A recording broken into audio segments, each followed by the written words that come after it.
पुकारता चला हूँ मैं गली गली। ये समा, ये रुत, ये नजारे, दिल मेरा मचलने लगा। मेरी जिंदगी तू नहीं अजनबी, तुझको देखा है। विश्वजीत चटर्जी, जिन्हें विश्वजीत के नाम से जाना जाता है, एक अनुभवी भारतीय अभिनेता, निर्माता, निर्देशक, गायक और राजनीतिज्ञ हैं जो बंगाली सिनेमा और हिंदी सिनेमा में अपने काम के लिए जाने जाते हैं। तुम्हारी नजर क्यों खफा हो गई, खता बख्श। उन्होंने बंगाली फिल्मों में महानायक उत्तम कुमार के साथ माया मृगो और दुई भाई में काम किया। दोनों ही फिल्में सुपरहिट रही। फिर विश्वजीत बॉम्बे चले गए। साल 1962 में उन्होंने फिल्म 20 साल बाद में काम किया। बेकरार करके हमें यूं न जाइए, आपको हमारी कसम, जो वास्तव में पहले उत्तम कुमार को ऑफर की गई थी, लेकिन उन्होंने इसे अस्वीकार कर दिया और ये हेमंत कुमार द्वारा निर्मित पहली फिल्म थी।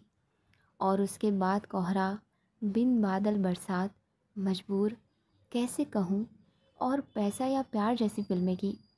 कितना हंसी तेरा साथ लगे, सारी धरती पे छाया सुहाग। उनकी फिल्मोग्राफी में मेरे सनम, शहनाई, आसरा, नाइट इन लंदन, ये रात फिर ना आएगी, अप्रैल फूल, किस्मत, दो कलियां, इश्क पर जोर नहीं शामिल हैं। और साथ ही शरारत। उन्हें आमतौर पर आशा पारेख, वहीदा रहमान, मुमताज़, माला सिन्हा और राजश्री जैसी उल्लेखनीय अभिनेत्रियों के साथ जोड़ा जाता था। न झटको जुल्फ से पानी, ये मौत। विश्वजीत रेखा की पहली फिल्म अनजाना सफ़र, जिसे बाद में दो शिकारी नाम दिया गया, इसमें वो दिखाई दिए। हालांकि अनजाना सफ़र को सेंसर ने रोक दिया था और 10 साल बाद तक रिलीज़ नहीं किया गया था, लेकिन फिल्म का एक दृश्य जिसमें उन्हें रेखा को किस करते हुए दिखाया गया था और ये लाइफ मैगज़ीन के एशियाई संस्करण के पन्नों पर दिखाई दिया गया था।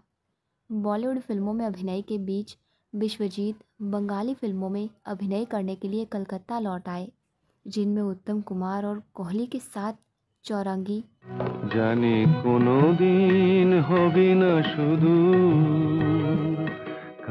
और घाट नसीमपुर, और बहुत बाद में श्रीमान पृथ्वीराज, जय बाबा तारकनाथ और अमर गीती शामिल हैं। अभिनय के अलावा विश्वजीत गाते भी हैं और संगीत कार्यक्रमों में प्रस्तुति भी देते हैं। 1970 के दशक में उन्होंने बंगाली आधुनिक नंबरों तोमर चौखेर, काजोल और जय जय दिन की एक डिस्क बनाई। दोनों को सलील चौधरी ने संगीतबद्ध किया था। साल 1975 में विश्वजीत ने अपनी खुद की फिल्म कहते हैं मुझको राजा का निर्माण और निर्देशन किया। अयो रे गया काम से तेरा दीवाना, निपटा ले। इस फिल्म में उनके अलावा धर्मेंद्र, हेमा मालिनी, शत्रुघ्न सिन्हा और रेखा ने अभिनय किया था। इनकी निजी जिंदगी की अगर बात करें तो विश्वजीत ने पहली शादी रत्ना से की थी और इनसे इनका एक बेटा और बेटी भी है। उनके बेटे प्रोसेनजीत और बड़ी बेटी पल्लवी चटर्जी भी बंगाली फिल्म उद्योग में एक्टर्स हैं। इन्होंने दूसरी शादी ईरा से की थी। ईरा चटर्जी के साथ वो मुंबई में रहते हैं, जो स्टेज नाटकों के निर्माता, निर्देशक, लेखिका और ड्रीम थिएटर की मालिक हैं। उनकी छोटी बेटी प्राइमा चटर्जी एक फिल्म अभिनेत्री, थिएटर अभिनेत्री और नृत्य कलाकार हैं। एक दौर में चार्मिंग हीरो के रूप में जाने जाने वाली हिंदी सिनेमा में 60-70 के दशक में हमेशा 5 शीर्ष नायकों की फहरिस्त में शामिल विश्वजीत चटर्जी। लाखों हैं यहाँ दिल वाले और प्यार नहीं। उर्फ विश्वजीत का जन्म 14 दिसंबर को हुआ था। आपको बता दें कि विश्वजीत खुद को इस बात के लिए खुशनसीब मानते हैं कि वो अपना जन्मदिन राज कपूर के साथ शेयर करते हैं। इन्होंने अपने फिल्मी करियर की शुरुआत 10 साल की उम्र से की थी। फिल्मों में आने से पहले विश्वजीत ने कहा था कि वो एक कार्टूनिस्ट और पेंटर थे। नजर न लग जाए किसी की राहों में। उनके पिता आर्मी में डॉक्टर थे और यही वजह थी कि उनका बचपन लाहौर, लखनऊ, मेरठ और कराची में बीता। यही वजह थी कि उनकी हिंदी भाषा पर पकड़ बनी। उनकी माँ को अभिनय में बेहद दिलचस्पी थी। जब विश्वजीत 13 साल के थे तब उन्होंने अपनी माँ को खो दिया था। वो उनके लिए कठिन समय था। वो बताते हैं कि उनके मामा ड्रामा के संस्थापक थे। मेरा प्यार वो है कि मर कर भी तुमको। ऋषिकेश बैनर्जी, उनके साथ कई प्रोफेशनल एक्टर भी काम करते थे। फिल्मों में आने की नहीं थी अनुमति, बंगाल के कैस्टो कहलाए। विश्वजीत कहते हैं कि मैंने खूब अच्छे से डायलॉग बोला था, मुझे 30 रुपये मिलते थे।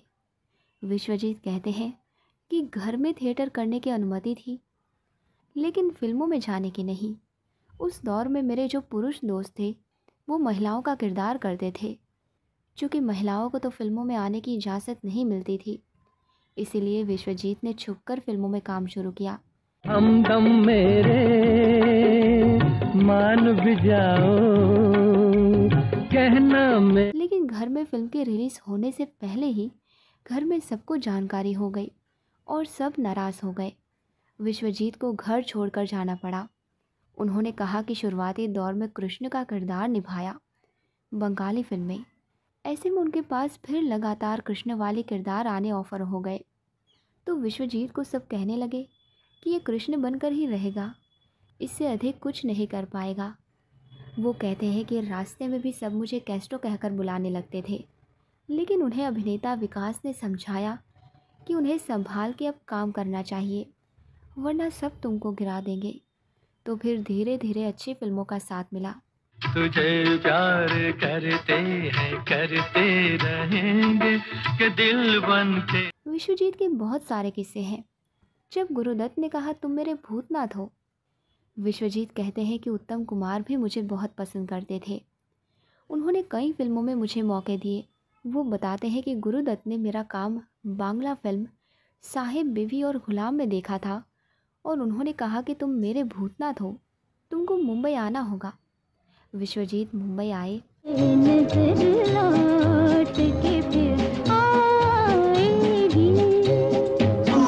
वो आगे कहते हैं कि गुरुदत्त ने मीना कुमारी वहीदा रहमान से मुलाकात करवाई, लेकिन मैं वो फिल्म में काम नहीं कर पाया क्योंकि मैं करार में बंधा हुआ था।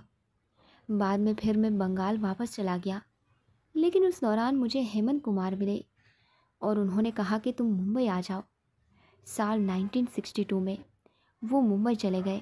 यहाँ आने के बाद उनकी फिल्म सस्पेंस थ्रिलर के रूप में फिल्म 20 साल बाद सुपर डुपर हिट हुई। मेरा गीत मेरे दिल की पुकार है, जहाँ मैं हूँ। वो कहते हैं कि मुझे तमगा मिला, सस्पेंस हीरो फ्रॉम बंगाल। मुझे लगातार थ्रिलर फिल्में मिलने लगी और हिंदी फिल्मों में भी धड़ाधड़ थ्रिलर बनने लगी। वो कहते हैं मुझे लगातार फिर सस्पेंस फिल्में ही ऑफ़र होने लगी, लेकिन मैंने अपना ट्रेंड बदला क्योंकि मुझे डर था कि फिर से मुझे सिर्फ सस्पेंस फिल्मों तक ही सीमित ना कर दिया जाए। तो मैंने म्यूज़िकल और रोमांटिक फिल्में करनी शुरू की, तो मेरा नाम म्यूज़िकल रोमांटिक हीरो बना। खामोशो हवास में दीवाना, इतनी नाजुक न बनो, हाय इतनी। आपको एक और किस्सा बताते हैं दोस्तों इनका। धर्मेंद्र 3 दिनों तक उनके बेडरूम में पड़े रहे थे। आपको बता दें कि विश्वजीत धर्मेंद्र के अच्छे दोस्त हैं। दोनों आज भी एक दूसरे से मिलते रहते हैं। विश्वजीत कहते हैं कि धर्मेंद्र इतनी शायरी नहीं करते थे, लेकिन पार्टी खूब करते थे। मैं जब उनके घर गया तब उन्होंने मुझे बोला कि अब तो शराब पीनी छोड़ दी है, तो मेरा बार म्यूज़िक बन गया है। विश्वजीत आगे कहते हैं, जरा नजरों से कह दो जी, निशाना चूक ना जाए जरा। रोका कई बार मैंने दिल की उमंग को, क्या। मुझे याद है कि हम लोग एक पार्टी में गए थे और हमने इतनी शराब पी ली थी कि 3 दिनों तक धर्मेंद्र उठ ही नहीं पाए थे और 3 दिनों तक वो मेरे ही घर में पड़े रहे थे। उस वक्त सनी यानी सनी देओल छोटे थे। वो जमुना बाई में पढ़ते थे। वो हर दिन आते थे देखने की धर्मेंद्र नींद से जागे क्या। मज़ेदार बात ये थी कि उस वक्त धर्मेंद्र जीवन मृत्यु फिल्म की शूटिंग कर रहे थे प्रोडक्शन के लोग उनको उठाने आ रहे थे, लेकिन वो उठे ही नहीं थे।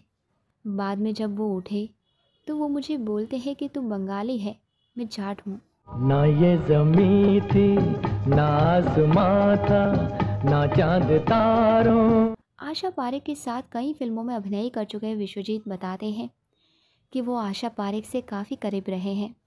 वो सेट पर सबसे अधिक मस्ती करती थी। विश्वजीत ने अपने एक इंटरव्यू में बताया था कि एक बार उनको दूसरे दिन शूटिंग करने का मन नहीं था, तो उन्होंने सारे क्रू मेंबर को जमाल घोटा पिला दिया था। आशा पारेख ने लेकिन मुझे बता दिया था, तो मैंने नहीं खाया था। आशा पारेख ने कहा कि कल शूटिंग नहीं हो पाएगी। राखी के बारे में कहते हैं कि बांग्ला भोजन बनाकर सेट पर लाती थी। विश्वजीत कहते हैं कि मुझे सारी अभिनेत्रियां काफ़ी पसंद करती थीं। वो मेरे साथ सहज थी, तो उनके साथ अच्छी बीडिंग हो जाती थी। रोमांटिक सीन में मैं बनावटी नहीं हो सकता था।